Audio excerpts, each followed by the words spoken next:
രാജ്യത്തെ കണ്ണീരിലാഴ്ത്തിയ മുണ്ടക്കൈ ചൂരൽമല ഉരുൾപൊട്ടൽ ദുരന്തത്തിന്റെ നടുക്കുന്ന ഓർമ്മകൾക്ക് ഇന്ന് ഒരു വയസ്സ്.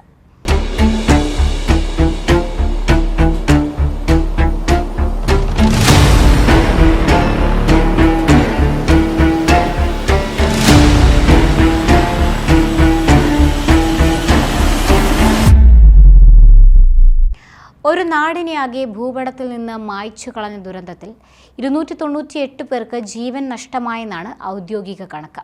400ഓളം കുടുംബങ്ങളാണ് ദുരന്തത്തിൽ ഒറ്റപ്പെട്ടത്. പ്രതീക്ഷകളും സ്വപ്നങ്ങളുമായി ജൂലൈ 29 കിടന്നുറങ്ങിയ 100 കണക്കിന് ആളുകൾ ഇരുട്ടി വെളുക്കുമ്പോഴേക്കും ഇല്ലാതായി.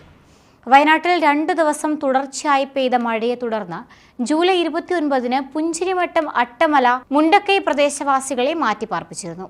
ജൂലൈ 30 പുലർച്ചെ 1:40 ഉരുൾപൊട്ടലുണ്ടായത്. തുടർന്നുണ്ടായ മലവെള്ളപ്പാച്ചിലിൽ പുഞ്ചിരിമട്ടം മുണ്ടക്കൈ ഗ്രാമങ്ങൾ ഒലിച്ചുപോയി. രാവിലെ 4:10 ചൂരൽമലയിൽ രണ്ടാമത്തെ ഉരുൾപൊട്ടൽ. മുണ്ടക്കൈപ്പുഴ വഴിമാറി ഒഴുകിയുണ്ടായ വെള്ളപ്പൊക്കത്തിൽ പുഴയ്ക്ക് കുറുകെയുണ്ടായിരുന്ന പാലം തകർന്നു. വെള്ളാർമല GVHS സ്കൂളിന്റെ ഭൂരിഭാഗവും മണ്ണിനടിയിലായി. ഗതാഗത സംവിധാനങ്ങളെല്ലാം തകർന്നതിനാൽ രക്ഷാപ്രവർത്തനം ദുഷ്കരമായി. മലവെള്ളപ്പാച്ചിലിൽ ചാലിയാർ പുഴയിലെത്തിയ മൃതദേഹങ്ങൾ കിലോമീറ്ററുകളോളം ഒഴുകി നടന്നു. ഉച്ചയ്ക്ക് 12 മണിയോടെ രക്ഷാപ്രവർത്തനത്തിനിറങ്ങിയ ഇന്ത്യൻ സൈന്യം 24 മണിക്കൂർ കൊണ്ട് ചൂരൽമലയെയും മുണ്ടക്കൈയെയും ബന്ധിപ്പിച്ചുകൊണ്ട് ബെയിലി പാലം നിർമ്മിച്ചു. സൈന്യത്തിനും ദുരന്ത നിവാരണ അതോറിറ്റിക്കും പോലീസിനും അഗ്നിരക്ഷാസേനയ്ക്കുമൊപ്പം യുവജന സന്നദ്ധ സംഘടനകളും ചേർന്നതോടെ രക്ഷാപ്രവർത്തനം ഊർജിതമായി. ഉറ്റവരെയും ഉടയവരെയും കാണാതെ മേപ്പാടി സർക്കാർ ആശുപത്രിയിലെത്തി മൃതദേഹങ്ങളുടെ കെട്ടഴിച്ചു നോക്കുന്നവരുടെ ദൃശ്യങ്ങൾ ഉള്ളുലയ്ക്കുന്നതായിരുന്നു. 400ഓളം കുടുംബങ്ങളാണ് ദുരന്തത്തിൽ ഒറ്റപ്പെട്ടത്.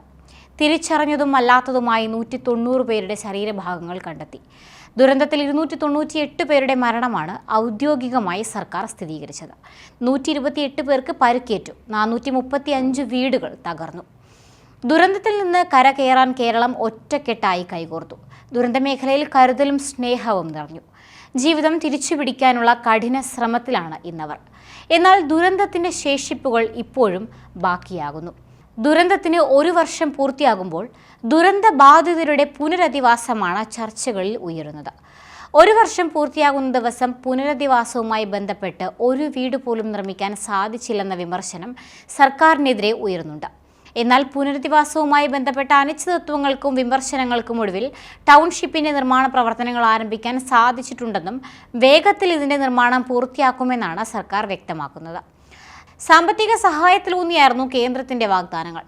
പണമില്ലാത്തതിന്റെ പേരിൽ ഒന്നും മുടങ്ങില്ലെന്ന് ചൂരൽമലയുടെ ഇടറിയ മണ്ണിൽ നിന്നുകൊണ്ട് പ്രധാനമന്ത്രി നരേന്ദ്രമോദി പ്രഖ്യാപിച്ചപ്പോൾ നാടൊന്നടങ്കം അത് നെഞ്ചിലേറ്റി. എന്നാൽ വയനാടിനായി പ്രത്യേക പാക്കേജ് പ്രതീക്ഷിച്ചിരുന്ന കേരളത്തിന് നയാ പൈസ പോലും സാമ്പത്തിക സഹായം കേന്ദ്രത്തിൽ നിന്ന് കിട്ടിയില്ല. കിട്ടിയത് 529 കോടിയുടെ വായ്പ മാത്രം. ഉരുളുറപ്പുകൾ വെറും വാക്കുകളാകുമ്പോൾ ഉറ്റവരും ഉടയവരും അടക്കം സർവവും നഷ്ടപ്പെട്ട ആ കുടുംബങ്ങൾ ഇപ്പോഴും താൽക്കാലിക കേന്ദ്രങ്ങളിൽ അഭയാർത്ഥികളാണ്. വാഗ്ദാനങ്ങൾ വെറും വാക്കുകളായി മാറുമ്പോൾ സ്വന്തമായി ഒരു വീടിനായി കാത്തിരിക്കുകയാണ് അവർ. നഷ്ടപ്പെട്ട കിടപ്പാടത്തിന് പകരമാകില്ലെങ്കിൽ കൂടി. കേരളം കണ്ട മഹാദുരന്തത്തിൽ ജീവൻ പൊലിഞ്ഞവർക്ക് ഔട്ട്ലൈൻ കേരള TVയുടെ പ്രണാമം.